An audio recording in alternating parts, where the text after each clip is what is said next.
You are listening to All Burgundy and Gold, everything powered by the urban sports scene and Fox Sports Radio 96.9 FM and 1340 AM.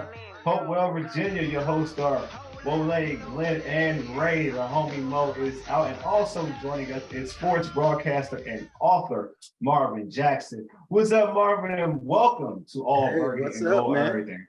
All right, what's up? Good to be here with you guys. First time.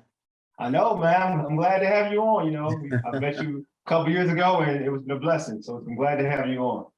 Always a pleasure. All right, Mark, before we get started, can you tell our listeners, you got a book coming out. So can you tell our listeners about your book? All right. Well, a little bit about the book is that it's not sports. I wrote a biography about a guy named Roy Clay, and this is the book. Roy Clay is Unstoppable, and this is his memoir. Roy is 93 years old, and he was the first Black guy really in Silicon Valley. He was actually in Silicon Valley before it was Silicon Valley. Wow. So he started out in 1950s, and then he got with Packard from Hewlett Packard. Packard asked him to start his computer division, because they didn't have computers at that time. And Roy Clay, a Black guy, started it. And he was the first guy to do a mini computer with his team. And it's just a great story about a guy who came from a segregated town in Missouri and just made it all the way to the top. He was a technology pioneer, but he was also an entrepreneur. He became the first political person in Palo Alto, California. He also became the first member of the Olympic Club out in San Francisco, which the second person behind him was Willie Mays. And Willie Mays, when he became a member of that club, they didn't have a locker for him. So Roy Clay let him lock with him. So that's the distinction he has, that he and Willie Mays locked together in this Olympic club. But he had so many firsts, and just an amazing Black history story that people don't know, another hidden figure. And so I think, if people are interested, it's Unstoppable, Roy Clay, and he is on Amazon if you want to pick up the book. Tomorrow, what made you want to take this project on? Well, I had done another book. It began with a dream, and it was Gladys West, Dr. Gladys West. She was the only Black person on the team that created the GPS. And she's 92 also. So you see, they get to this age and they want the book, but they don't, they can't really write it at that age. So, so I had to work with her daughter, and then with Mr. Clay, I wrote. His sons found out about that book that I did, and they asked me to do his book. And so I couldn't turn it down because, we need to tell each other's stories. Sure. We need to tell our Black stories. So I thought that was very important that I do it. And Marvin, how can folks cop the book? So they can get it they can go to Amazon and they can get it on paperback. They can get it on ebook, on Kindle, or they can get the hard cover, and it's on Amazon. It's called Unstoppable, and it's Roy Clay Jr. and me, M.H. Jackson, as the writers. Awesome. Hey, cop that book, Unstoppable, Roy Clay, and you'll get it right on Amazon. Cop that book. Oh, it's important. I think we need to really tell our stories. Definitely. We have our friend Mo, who's jumping on the show. Let's see if Mo can finally get. Mo, are you there with us now? And there's a lot of sports in the book. So a lot of okay. Because he was a big sports fan. Who was this? What was it? Who was his team? Who was his team? Like a sports team? At first, St. Louis, because he grew up in Missouri, but when he moved out to California for his career, it was the Giants, San Francisco Giants, and the San Francisco 49ers, and of course, Golden State. Matter of fact, it looks like we're going to be in Steph Curry's book club. We Really? got a connection. So. Oh wow. Okay. Yeah. That's some good stuff. Mhm. Yeah. Oh, Nice yeah. getting brothers connection. Yeah, it's a Oh, lot of good stuff for brothers in there. It's a book that brothers will like. Oh, I like that. I love it. I And love sisters, because it's romance. So it's a little bit of everything. It's his whole story. it. Hey Ray, you want to Ray my mic all right now? You said check my mic. Yeah, it Make sounds sure. pretty good All right, now. wait, all right, cool, bet. All right, so hey, also subscribe to our podcast on Spotify, Stitcher, iTunes, and Google Podcasts. Just search all Burgundy and Gold Errrything. Also tweet us at ABG_Errrything. Hit us up on IG at ABG_Errrything and like our All Burgundy and Gold Errrything Facebook page. Make sure you subscribe to our All Burgundy and Gold Errrything YouTube channel as well. Hit the subscribe button and like a bunch of videos. It's good with the algorithm. I'm redundant. I don't care, but keep doing it. Anyway, all right, it's time for the pregame. Here's what we have on tap. We'll talk about Washington Commanders season opener against the Jacksonville Jaguars. Hey, Mo, take us into the first topic. So Marvin, man, you'll be at the Washington season opener versus the Jaguars. How much pressure do you think is on quarterback Carson Wentz to ball out? Oh, I think there's pressure on him, but the fact that he's a veteran, it shouldn't be too much. I mean, the only thing is that he has not made it with two teams already. And he wants to make a good impression this time with Washington. And so there is some pressure, but I think he's kind of like enough of a veteran that it shouldn't bother him that much. And especially the fact that they're not going against, Dallas or Philadelphia in the first game. They're not going against a rival. They're not going against the Rams. So I think that he'll probably have less pressure because of that. But of course, we hear that Jacksonville's a better team, but I think that, he's not the kind of guy, though, that if it's a big game, I think that's more pressure on him. I think when he plays a team like Jacksonville, I don't think he's going to let the pressure bother him. But he must have a good game. Okay. If he does not play well, they will not win. Okay. Yeah. So do you think that there's pressure in the element of like there's two elements of one, he's going against a coach that coached him up in Philadelphia, so probably who may know everything you need to know about him. So there's pressure in that aspect. And also, this is the team that knocked them out of the postseason, that knocked them out from getting to the postseason last season. So is there pressure on the revenge factor, like to erase this whole notion that this game caused this whole topic of me being a bad quarterback or whatever? I think it's just more pressure that this is his third team and Gotcha. He has to make it here. If he doesn't make it here, it's really going to be a bad mark on him. And I think it's more pressure there than anything else. I don't think it's going to bother him that much about, that this is a team that beat him before. I think it's more that he has not made it with two teams. Two teams have not wanted him back. And I think he wants to prove that he can be a quarterback in this league the way he was when he first came into the league. I think it's more that kind of pressure than anything. But he doesn't seem to be intense like I would like to see a quarterback. He doesn't seem intense to me. When I've watched him in training camp, you can say something bad about him and he'll laugh. I don't know if, I like to see a guy that wants the pressure, that puts pressure on him. I want that kind of guy. Because it seems like if he messes up, he's like okay with it. So that's what I've seen in training camp, and I don't like that. That scares me. I love the honesty, man. I love kind of like honesty. Jason Campbell is. Yeah. Mm-hmm. Don't do that, You Ray. know that, Ray. What's your take on it, Ray?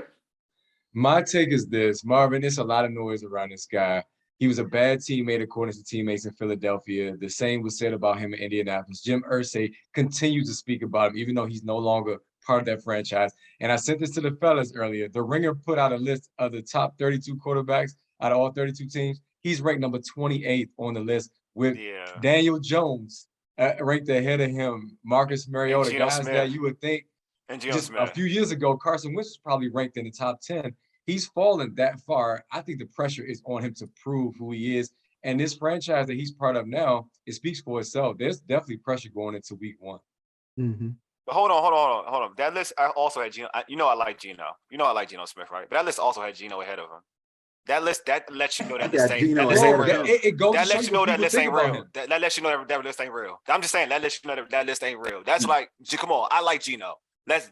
Hey Mo, you with me? You can't do that. Mo, you with me, right? Like real talk. Like I love Geno. Geno cannot be ahead of Carson. I know, bro. Like, come on, right? Right, you know this too, right? Right. Okay, no. Okay, if Mo is saying it, I'll agree because Mo is the only one that's not a fan on here. However, during election season, we see polls, right? Do we trust polls? No, but we the ringer, though, right? According to the polls. No, the ringer, listen, right? the ringer's a poll, okay? And they polled that man. Look, all right, I'm gonna have a poll then, right? I'm gonna have a poll. Okay, do your poll. Let me do a poll. Your polls are often that's like me saying. That's like me saying, who better than Brady? That's like me saying. I'm trying to think of a mid-level. That's like me saying Russell Wilson better than Brady. Like, would you put down any poll? If I like did, say Geno, like you say Geno better than, if you saying Geno better than Carson Wentz, that's like me saying, and on another extreme side, like, yeah, Russell better than Brady. No, you're not doing that. All I'm saying is this is the opinion of Carson Wentz. Come on, on one poll, the opinion of him of a bad poll. Okay, put him in another poll. Where are you gonna place him at? All right, thank you. I'm not putting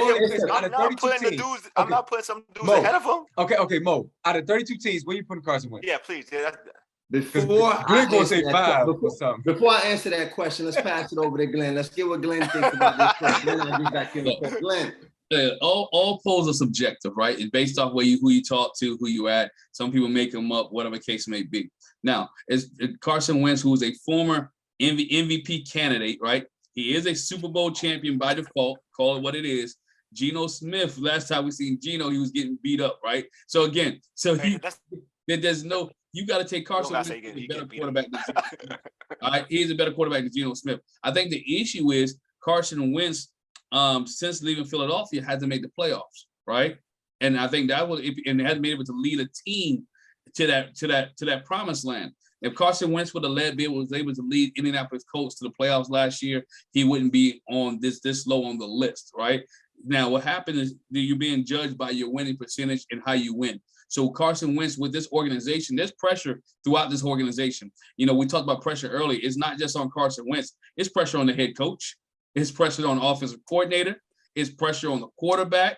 It's pressure on the defensive coordinator. It's pressure on the front four. This team has pressure all around them.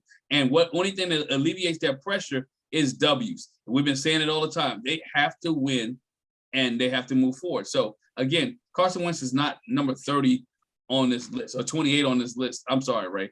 I mean, I know what the Ringer put out. I like the Ringer. I listen to their wrestling stuff. But at the end of the day, it's not. I never said I agree with the list. I never said I agree with it. All I'm saying is this is the opinion of Carson Wentz in general, that he's not one of the best quarterbacks in the league. He's, as a matter of fact, he's at the bottom of the league. I understand, Ray. Let me answer the question that you guys posed to me, right? Is he the 30th ranked quarterback in the league? I said 28. 28th. That's what the Ringer said. I'm sorry. I don't think he's in the bottom 10 starting 32 quarterbacks in the league. I don't think he's any worse than that. Like, I mean, worse. He's better than Davis Mills. Zach Wilson hasn't done enough. Justin Fields hasn't done enough. You can't give all the talent that Sunshine has down there in Jacksonville in terms of what he can do. He hasn't shown it yet. This guy threw 20-some-odd touchdowns. Almost, was it 25 touchdowns? 27 and 7 interceptions. 27 and 7 interceptions, man. That's feasible under many other circumstances, right? That's feasible. I'm about to say he threw north of 25 touchdowns, 7 interceptions. That's good interception to touchdown ratio. Or so you say he's better than Sunshine. I'll take Sunshine over him, though. I like Sunshine. I'm a Sunshine. Everybody likes Sunshine's talent. And what I'm saying is what he's proven so far. What he put on tape last year, we can't say he's better than Carson Wentz. What Justin Fields put on tape last year, we can't say it's better than Carson Wentz. You know, Baker Mayfield, we're gonna have to. You can't say he was better than Carson Wentz last year. Davis Mills. So that's already 4. So that's already number 27.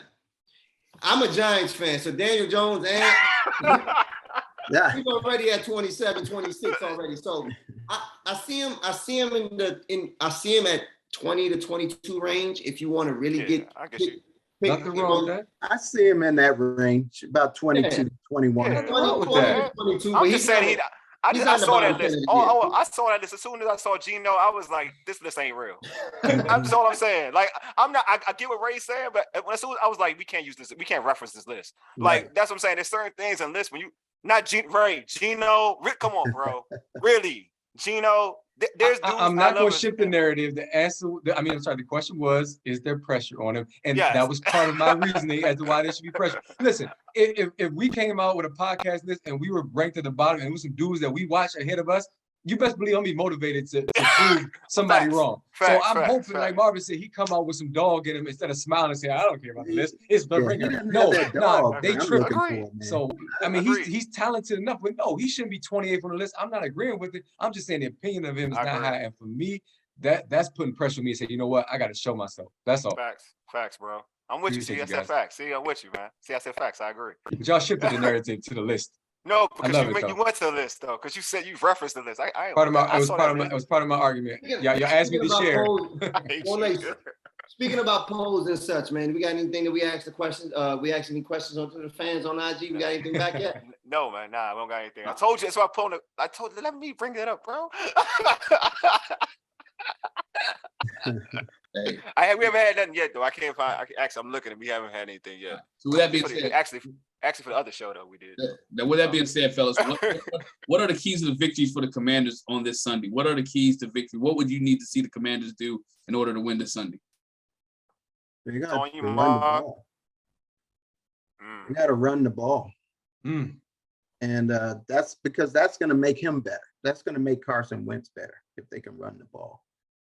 And it's also going to show me that they have a decent offensive line, which I'm not so sure about that. See, Marvin, you're a man after my own heart, because that's my thing. I always say each and every week I come here and you have to run the football. If you run the football, it opens everything else up. If you look at Carson Wentz last year, we said 27 touchdowns, 7 interceptions, but he had a running back that could run the football, right? He had a running back that could run the football, and one of the best running backs in the league. So this time he has to be able to do that. And also, I think another key of victory is has to be able to utilize his tight ends and J.D. McKissick as much as he can in third down situations and short yardage situations in order for the Washington offense to stay on the field and help them win time of possession. Yeah, I agree totally. J.D. McKissick is going to be very important, especially since Brian Robinson's not going to be back there in that backfield. So they're going to have to use him out of the backfield with some passes to the backs. So because they're not, to me, I thought they were going to be really strong as a running team with Brian Robinson, but they're going to have to wait on him. So. Do you expect, Marvin, you expect them to use Gibson more in the passing game, though, even though I think Gibson, don't be surprised if they put him out wide sometime. Okay. If they can get McKissick in the backfield, I can see them putting Gibson out there. And then you still have McKissick, but McKissick can hold his own blocking back there. So I think they'll use him in the backfield and split Gibson out sometime or put him in a slot or something like that. I saw him do that quite often in training camp. So I think they're going to do that. I think they would have done it even more had they had Brian Robinson. Yeah, he would have been gold for him. Oh yeah, yeah. And on defense, of course, they're going to have to rush the quarterback because Sunshine's still young guy. Sunshine. So I love the coach. I'm glad somebody brought that up because that's what I call him too. I mean, it's right out of the movie, right? Absolutely. You gotta love Trevor. His mama named Trevor. We can call him Trevor. But keys to victory for me.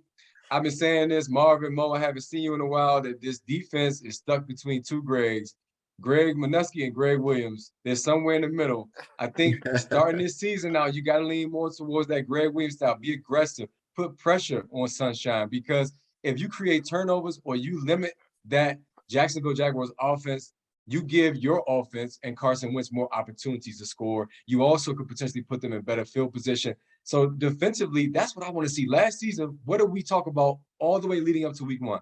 this defense is going to be a shutdown, lockdown defense. Justin Herbert walks up and down the field on them in week 1. You cannot have that same start, especially when you're supposed to be a defensive football team. And then, of course, running the football. I totally agree with you guys. Running the football, strong defense, you'll always have a chance if you do that. That's what I'm looking for to start a strong tone. Carson Wentz plays well. That's just going to be icing on the cake. Yep. Yeah, I agree. I think running the football is essential. That's what happened with Indy. For him to have those type of numbers, you limited his mistakes. So you have to run the football. They had Jonathan Taylor, which is a different animal. But still, if you can utilize multiple running backs, you're able to take, you can control the football game if you are effective. So I kind of hope that they can do that. But losing Robinson makes it hurt. Like losing Robinson. Let's not just say they got to run the football. Let's call it what it is.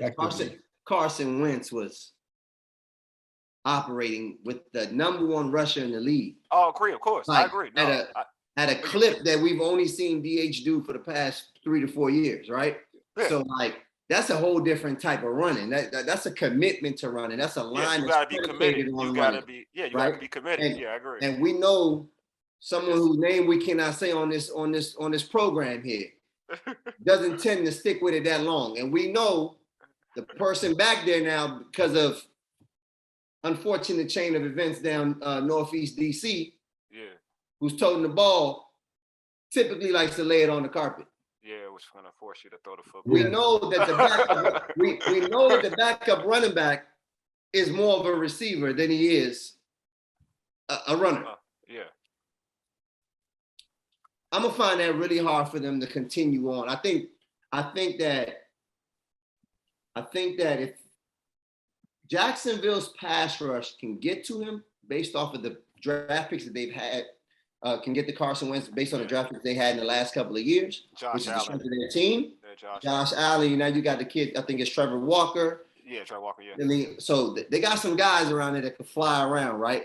If they're bringing pressure or if they're doing what they need to do in their front seven, I think it's going to be hard to commit to the run long enough to sustain the excellence that Carson's going to need to show us what he needs to show. All right.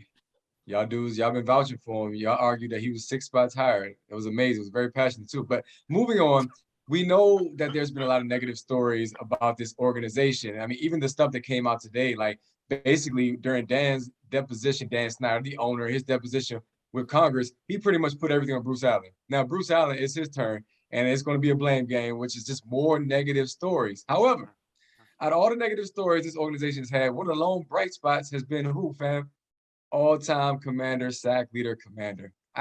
Sack leader / Redskin sack leader Ryan Kerrigan. He's now the team's assistant defensive line coach.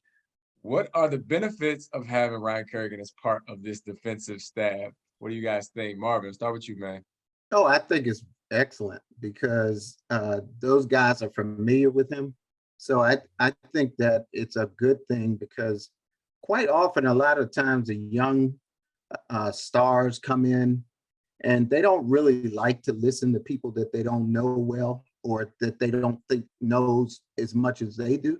And so I think that because they know him and he's a nice guy, that they can trust him, and I think they'll listen to him more than they might have to somebody else, which might be why I'm not sure why they released that other defensive coach, but I think that this guy is somebody, and again, being around them, I was talking to several of the players after practice a couple times, and they all talked about him. Ryan Kerrigan, he's a great guy, So I think that they might listen to him, and I think he knows a lot about rushing the passer and what to do in certain situations that they don't know. And I think they're going to listen to him. I think they saw him do it, and I think they're going to listen. Yeah, I heard mine to this. They need a little more finesse. You can't just bull rush all the time. You need finesse. And that's what he had. Yes, sir. He definitely had a motor too as well. I think Montez Sweat talked about, having long arms and how I think Kerrigan has shown him a way to kind of utilize his long arms. So I do think that there are some benefits to it. Got a little JJ Watt in him. What? Yeah. JJ? He got a little JJ Watt in him. Which one? Which Ryan Kerrigan. Oh, Kerrigan. Yeah, you don't think so? I'm not saying he I'm was not JJ the, Watt. I'm not the biggest. I'm saying I- in terms You of know tip what? passes, See, pressure the quarterback. I feel like finesse. I can't lie to my listeners. I can't lie to listeners. You know, I'm not like I appreciate Ryan Kerrigan. I do. I appreciate Ryan Kerrigan. I do. I do appreciate him. But there's things about my Ryan Kerrigan as a pass rusher that I wasn't a big fan of as a pass rusher on certain tackles and stuff. Because certain games he would disappear. But I do acknowledge. I wouldn't put I him do- with JJ. Yeah, that's what No, I'm saying. I wasn't saying that. Now. I ain't been drinking tonight. Okay. I know. I'm talking about the ringer, but I wouldn't do that. He's definitely gonna go into the Ring of Fame though. Oh, yeah, he with is Brian definitely going to Mitchell Ring and of Fame. everybody. I think He's there. he's the sack leader, so I want to give him his flowers. Trent Williams needs to go before him though. Sorry. Yes, Trent Williams, Anyway, definitely. He That's was another dominant. discussion for another Yeah, show. definitely. But I like Ryan Kerrigan, and I'm glad that Marvin brought a perspective of the Good guys players like him. They like him, because right now we don't know if Del Rio is liked in the locker room or not, based on the social media stuff this past summer. I think that they're looking at him side-eyed, and I'm hoping that won't hurt them on the field. Maybe this will bring some unity to the defense, Ryan Kerrigan. It's good. But also, like Marvin was talking about, when you have someone who's played in the trenches with you, they hung out with you, they understand what you're going through in this modern era, right? Not in the era, not talking about back in my day, we did this, right? He just left the league. And so he can relate to them, been teammates with them, and be able to get his point across to them. I think who's going to benefit more from Ryan Kerrigan being on this is Chase Young, because Chase Young, as we know, I always said, he's always out of place. He is freelancing, and he's not where he needs to be at. Ryan Kerrigan, if you look at what he did things effectively, efficiently, and he knew where his assignment and knew where he was going to be at. And a lot of his sacks came because he was in the right place at the right time. So again, he's able to help Chase Young and a Montez Sweat, especially Chase Young, who can't freelance because he's not a Lawrence Taylor who would freelance and still make plays. I like Chase Young, but he has to develop a little bit more as a passer. Get the finesse, stuff. Yeah. I guess it's the perfect segue, right? Speaking of Chase Young, news just reported that Chase Young reportedly re-aggravated his knee injury at a Von Miller Passing Academy rushing camp recently, and the organization is not happy about it. Wow. Marvin, what do you think about that? Wow. That's all I can say is wow. I mean, how can you do that? Yeah. And see, that's the immaturity showing there again. He probably shouldn't have been doing that. If he, you got to be really serious about your team. You can't be that selfish to go out and do that. So you got to care about your team more than anything. And I think getting back on that field should have been more important. I know it's hard because he tried to practice, do his own thing, and obviously kind of went left on him. It's hard for me because it's practicing with this training staff and working with this training staff. I don't really have the most confidence in this training. It's a little different. They're different now, though. They got a different guy at the top. So, and I hear really good things about him. So he's got to trust this guy. Okay. But I know what you mean. In the past, it was not good at all. It was totally bad. It sucks, man. It sucks. It's horrible for the organization and Chase. Just like the organization. It's so much about the organization that was bad before. Yeah, like Ray says, it's just there's always like some type of news, some type of negative news. Exactly. So, I hope the kid gets. He's still a young kid. He's a local product. Just hope it all turns around for him. Oh yeah. You know what I'm saying? I still has the opportunity. And I knew about him when he was 12 years old because his coach was my barber when he was 12 years old. So I saw pictures of him back then, and the thing that my barber said that Chase wanted to be a running back or a quarterback, and he said, "No, you get on the line." And so the good thing is that he had him as his coach, because he probably would have never made it in the NFL as a quarterback.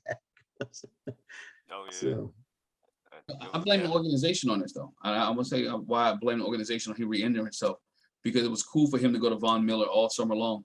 They didn't require him to be with the organization and with the team and to get himself situated. And so Chase did what he normally would do. It felt okay to go and compete with Von Miller because that's where I've been at all summer.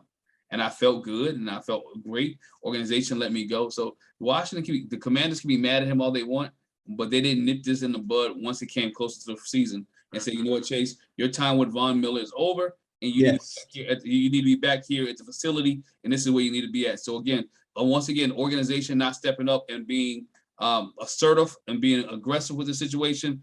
All right, Vaughn, you rehabbed enough of Vaughn. Season's here. Be with the organization, be with our trainers and our doctors, and let's get this thing done. Yeah. Yeah, I would have liked to have seen him, stay there and be with Kerrigan and learn that way. I want to ask a question along with this, and it's just something to ponder based on what Glenn just said about the organization being assertive. Has the culture really changed that much under Coach Rivera? Because there are some people who will argue that this is not the Gruden era anymore. This is not this. Has it changed that much? This is a new training staff. Has it really changed that much? I just want y'all to think about it. If you want to respond, please do. I'm not trying to create a longer show. I'm just throwing that out there just based off of what Glenn said, because I believe it's a fair question to ask, just based on what we're hearing and based on what we're seeing. I can answer that. I don't know. That's a good question. I don't know. It depending on. I don't know if it changed. I mean, it's changed, but I don't know about how much of the amount of change, right? I think it has changed, so I'll say that much. But I don't know the amount, because I still see some things that I see similar to what I've seen in the prior years in terms of how things are run. But I would like, but first, I would like more aggression. I've always said that. Like when it comes to this team, I would like more aggression. I think a lot of times this team, everybody is like kumbaya. Like, I need more aggression. Like, I need to have a situation where like dogs are going against dogs. You know what I mean? Like, there has to be a sense of aggression completely throughout, practice or whatever. Like, you see, Ray, we always use this, and we get fried for it. We see folks in Baltimore, and we see how that team operates and how they run their practices and how there's an aggression. You see things of how, like, just other organizations, like how they just run a tight ship shoot. It's Hard Knocks. Look at how the Detroit Lions are running their ship. Not to say that's going to equivalent the wins, but there's a mentality that dude is trying to build. Like, he is trying to build a mentality of people, we're going to compete. And I don't care if you're the second, third string, you're going to ball out like you're a first stringer. You know what I mean? You're going to compete with the first stringers. Like I want that type of environment. I haven't seen that environment under this regime. I'll say that much. I've seen it in the past. I grew up, watching this team throughout. You know what I mean? And people say, well, coaches don't do that. But I saw Joe Jackson Gibbs do that. We watched Carlisle practices and stuff like that on TV as kids. You know what I mean? Like, we've seen it. We've seen scrimmages. Like, we've seen it all. Like, they competed against each other. Like, it was a different mentality. Now, if people want to say, like, that's a different era of football, but you can work around and still coach an aggressive style of football and create dogs. So I think in that element, I don't think this team is kind of like changed in a way. I feel like there are parts of, like, there are change in terms of, like, certain players don't have like the longest leash like they did with the Gruden regime. Like, there was a long leash with certain players. I think that Rivera doesn't have that long of a leash with certain players. Yeah, you're right. I think that's something that has changed, but the culture is still not where it should be. Agreed. Like the culture that when we had those winning. Yes, agreed. There was a certain culture. And a lot of those alumni players will tell you that. Yeah. They say they see that the culture is not the way it should be. You know? You saw it in preseason. I mean, even like, I know people talk about, like, Doc pretty much let you know during the play-by-play games of what he's used to compared to what he's seen in practice and seen on in the preseason game. Culture comes from your head coach. Your team is only going to be what your head coach is. If your head coach is that tough, hard-nosed type of team, that is what your team is. Look at the New England Patriots; they take on the persona of Bill Belichick, right? If you look at Alabama, right? They take on the persona of Nick Saban. It is the standard. What is the standard of the Washington organization? What is the standard of the head coach in the Washington organization? And the team players only do what the coaches allow and the intensity in practice. You have to bring that. If the coach brings it, the team brings it. If you keep the excitement, if there's a standard, what is this Washington Commanders standard? So again, if we talked about this a lot last year, what is the identity of this football team? And in these 3 years, we have not found identity. Then you ask yourself, what is the identity of Ron Rivera? Like when he was in Carolina, what was the identity of that team? You didn't know, right? So again, he brought the same identity he had in Carolina here. When you talked about the heyday, when Marty Schottenheimer was a coach, you knew what you was getting with Marty Schottenheimer, right? You knew what you was getting with Joe Gibbs. You knew what you was getting with these hard, tough-nosed coaches that didn't take no nonsense, and we're going to do it our way. This is not that type of organization right now, and the organization is not winning. So I think there's some guys here who just want to go through the motions. Now, granted, we have guys here who have won throughout their career, right? We have Alabama guys and Ohio State guys who are here and who are used to winning. What the problem is, if you don't win long enough, you begin to start falling into the mindset of a loser, and you begin to fall in that mindset. Now we have to cultivate and continue to cultivate a ideal of a winner, and that means putting guys in a situation, challenging people, going for it more on 4th and 2 and 4th and 3, right? Because you're challenging them to go down the field. You're challenging them to run. We create the teams in the 80s with the Washington Redskins back in the 80s. Our identity was that we were the Hogs and they were going to run the football regardless. If it was 3rd and 2, counter trade was coming, and then you better stop it because I'm gonna let you know what was coming. That was a Joe Gibbs mentality. And this mentality, the offensive coordinator and the head coach are not on the same page. And the team is going to continue to be that way until they get on the same page and create identity, what they want to become. You want to be finesse, or you want to line up and just drive the ball down somebody's throat? I'll give Rivera, like in Carolina, he had an identity. I'll give him that much. I mean, it was to be physical. Like they're gonna run the football. And then they're gonna have Cam play physical football, run the football, play action off that. Like Cam make a couple plays, but they were physical. Like they were physical from the quarterback to the run game. Here is different. Like they haven't been physical, and it's wild because in Carolina at least they were physical. Here they've been a little bit more. If you could say they've been a little bit more finesse. Like, and he's been cool with being finesse. That's a good point, Glenn, about bringing your own identity. I don't know. Like I'm trying to get his pattern in terms of building like that identity. I'm not sure because it's been like this is year 3. So, and if I would have to by the players, I would have to say that it's against what we saw him do in Carolina, which when he was winning some football games. So it's going to be different. I mean, we all know Sunday. Put it that way. We'll know Sunday. So hopefully it all pans out for the team. But Marvin, real quick, do you expect a good show out in terms of fan attendance for this game? Or do you think it'll be the same old? I think it's going to be the same old until they start being a different team, until they start winning. I don't see it changing until they start winning. So, until that culture changes, start winning, because I see a drop off really right now in preseason. I mean, so many people are saying they're Raven fans now, or they're no fans. They don't want to identify with Washington right now. So. I've heard that. I'm not going to hold you. I heard that. I've heard that they're Ravens. I've heard that. I have a friend of mine's like, I'm getting sick of this. I'm about to go to Baltimore. I've had so many that have already gone. People do not take pride in this organization no more. Yeah. I was at the Aggie Eagle Classic, A&T, North Carolina Central, and there was almost 40,000 people there because they take pride in their school. Wow. And when we were growing up, and again, you guys referenced the Washington Redskins were winning and they had that identity, people took pride in being a Washington Redskins fan. The fight song, the colors, I mean, it was a culture. It was a way of life around here, even though I wasn't a fan, but it's just what it was.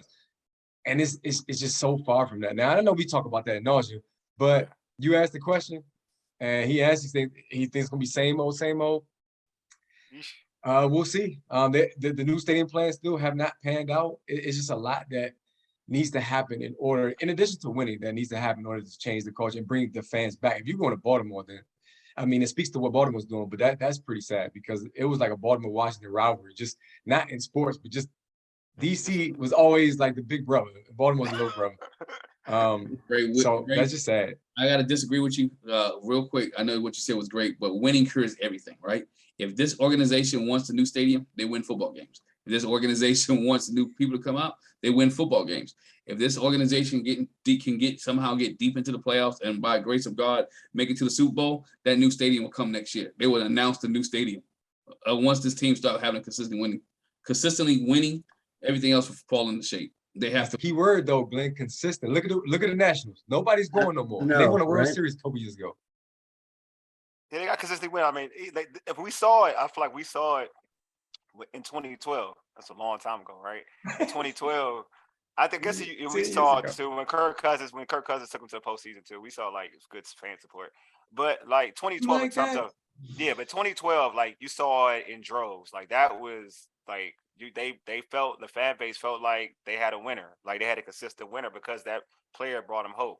So if you win, to Glenn's point, if you win and you show this fan base real hope, not like no 7-10 getting to the postseason type crap, or some 9-8 getting to the postseason type of crap. Like real winning this season. Then the fans will come for the season. But then again, if you want to keep them coming in the long run, what you're talking about, right, is consistency, right? You gotta do it for like 2 years. You gotta do at least 2 years, and then you'll see like the numbers go up. But until you stop being used to adequate play, like you just want to, be average. Because sometimes when I see this team, I think they're just cool with being average. As soon as you just want to continue being average, then you'll get average fans, or below average fans, whatever you want to call it. But that's what you're gonna get. You get what you put on the field, man. You get what you put on the field. Like, so I'm like, for this team to win, I mean, to get fans to come back, you got to win football games, but you just can't win. You can't just barely win. You got to win football games. You got to really, really win. You got to show fans that, oh, you a contender. The Bengals fans came out in droves last year. Why? Because they saw hope. They were good. Took them to the Super Bowl. Well, they got a pretty good schedule. For Washington? Yes. Yeah. Supposedly they have a good schedule, but you know what? This is what I would say to that. You know what I mean? Because I do think if we look at the schedule, it's easier than last year, right? That's right. The word we can use, right? But a lot of those teams, this is the thing. Like I feel like our fan base gets we live in this bubble where we say like, oh yeah, we can beat them. Them same teams saying the same thing about Washington. Right. That's what I'm like. Jacksonville probably thinks this is a great team. Exactly. That's what I'm saying. Like Jacksonville, look on their schedule. They're like, we could beat Washington. Yeah, like yeah. That's where I would like our fan base to understand. Like, yeah, we're happy with the talent, and we should be. Like, it's better. The talent is better than last year's talent. But also, don't look at it like, oh, we way better than that team. That team looking at us like, we way better than that team. We better than that team. We could beat that team. You know what I mean? Jacksonville's better. Huh? They're better this year than they were last year. They have a better coaching staff. Yes, exactly. So I would like fans to pump their brakes a little bit about when they look at Jacksonville, or they look at this, or look at anybody on the schedule. Like even we've watched. I mean, not to say the Hard Knocks means anything, but Detroit look like they're improved by watching Hard Knocks. I just mean that they look more motivated. So I'm just saying, like, just let the games play out, man. Just let week 1 happen. Then we can dissect what this team is going to be. There you go. You know what I'm saying? Ray don't look at me like Ray don't. My man finally got HBO. He judging on Hard Knocks, man. Hugh Jackson had the Browns on Hard Knocks looking real good. No, he didn't. No, he did. I know. So I'm glad you got HBO Max, but pump the brakes, my friend. I got HBO Max. The Cowboys is on there how many years? They don't matter. I'm always hating on the Cowboys. Don't do that. I'm always gonna hate on the Cowboys. I don't care if they could be on HBO. Don't reference Hard Knocks. I'm glad you got cable now, though, bro. Yeah, Congrats, look, man. I love it. I love HBO Max. I got streaming. They were just showing off for the cameras on Hard Knocks. They always do. Hey, look, man, he fit the role, man. Those coaches look like they about that life. They're about winning. I like that. I don't care if they act. It look good. It look real. It's drama, my friends. Bringing out the dog in them. Yeah, right. Thank you, Marvin. I just want that. He does have that. Yes, that's what I want. That's all I want in the coach. That's why I love Greg. You Glen sound so like much. me now. I'm telling you, I've gotten to you over the years. I know. That's what I've been talking about. I hate that you got to me. I ain't gonna lie to you. I hate that. Like I do. Hey, Mo, I do have a question. Actually, I do have a response. A comment. You know what I'm saying? In terms of the Carson Wentz, that question we posted on social media. In terms of Carson Wentz, is there pressure on him? My man Kenny said a lot. There's a lot of pressure on Carson Wentz. Only time will tell. Hey, Marvin, man, appreciate you being on, man. First off, Marvin, I'm sorry, Marvin, real quick. What's your prediction for Sunday? I don't usually like to predict, but okay. I will say that I'm going to give Washington the edge in a close game. Okay, I think close it's going to game. be a close game, and I think It's gonna come down they're to a going to field come goal. through at the end. Down to a The field goal. The field goal is trash. All right, the field kicker It is won't trash. be Bring Carson. Donna It'll be Hopkins some other on. big play. It Oh, won't Bring okay, be Donna thank you. with you, Marvin. Bring Donna with you. That's all because she's he's talking not about. a clutch guy to me. He said Carson's not a clutch guy. He's not a clutch guy to me. I would never count Why on are we him going in on in a Carson? clutch situation. You know, He said, he I said would he's just not a hand it clutch off guy. to somebody. I just had it on. I just, Vegas Hey, does yo, Marvin making Carson sound he is a 28th rated quarterback he's just for real. not a clutch guy. So, but Tim they're going to Tebow, make some you kind took a of Tim big Tebow play at last the time. end and win. Yeah. Hopefully, man. Home Hey, field. hey, Glen, Mhm. Vegas hey, does Glen, have Vegas does have the Commanders -3, so Okay. That's what's up, man. All right. Mm. Ray, what's your prediction, bro? Why you come to me next? You should have saved me for last. I want to see what Mo was going. Go to Mo next. I want to see what Mo going to All say right, Mo, first. what's Now your I'm gonna prediction? give a Mo, what's your prediction? Look at Mo. Who the Giants play, bro? Giants are done first week. We got the Titans. This ain't even about that. I'm messing with you. Go ahead. We don't want to pick Washington. That's where I'm at too. I'm right where you are. I don't know if we can trust a Oh. prediction from a Giants fan, right? Yeah. He's I'm gotten better though. Real talk, he's gotten better over there. I'm very much so. He's gotten better. He's gotten better. I got good credit. Okay. He's gotten better. He's gotten better. They're still hounding me over the first game, the first time I got on the show against Pittsburgh, and I called Pittsburgh had won 11 in a row. And then Washington. Washington gonna win the game. Washington gonna win the game 17-14. Okay. Yeah, Scott Turner sucks. Who's next? Hey, Ray, you go ahead. Yeah, if we're talking about a close game, everybody except for I guess Wole says it's gonna be a close game. Then that means it may come down to special teams, which scares the world out of me at this point for Washington. So I'll take Jacksonville. I'll say they're gonna score a little bit more. I think Carson Wentz is gonna look pretty good. I'll say 27-24. Jacksonville. Yeah. I got Washington. I think that's pretty close. Yeah, I got Washington winning. Of course. I don't always have Washington winning. I have Washington winning this game because it's at home. It don't mean nothing though. I have Washington winning. I feel like I'm giving Scott Turner a lot of credit right now, which hurts my soul. I get Washington 20. They do that, huh? I know it hurts. 31. Oh, it hurts to give him 31. 31-20. Woo!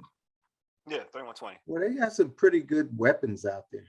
Who Washington's weapons? Yeah, definitely. Got to use them. Running backs, they're pretty good. Yeah, I don't have a problem with the talent. Mm-hmm.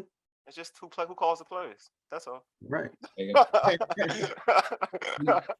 21-17. Washington.